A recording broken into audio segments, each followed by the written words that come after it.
Item 1.44. Définir l'effet Doppler.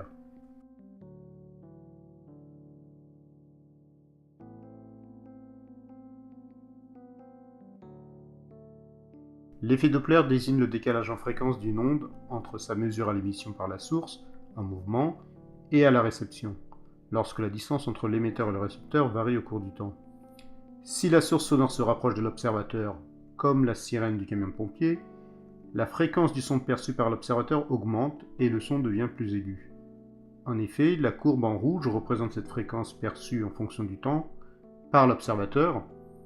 Pour le pompier, en revanche, la source ne bouge pas puisqu'elle est constamment au-dessus de sa tête. Et donc la fréquence de la sirène est toujours la même.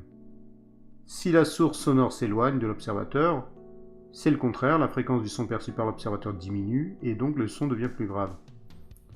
L'effet Doppler est un phénomène très courant. On peut percevoir nettement le changement de fréquence lors d'une course de Formule F1, ou encore, c'est ce dernier qui permet d'ouvrir une porte automatiquement. Mais aussi, c'est grâce à l'effet Doppler qu'on connaît le Big Bang. Ainsi, l'effet Doppler agit aussi bien sur les ondes mécaniques comme le son, mais aussi sur les ondes électromagnétiques comme la lumière. Aussi, l'effet Doppler permet de caractériser les ondes, tout comme les phénomènes d'interférence et de diffraction déjà vus plus haut. Si tu aimes cette vidéo et si tu souhaites que je rajoute d'autres questions pour le bac, je t'encourage à cliquer sur le like ci-dessous.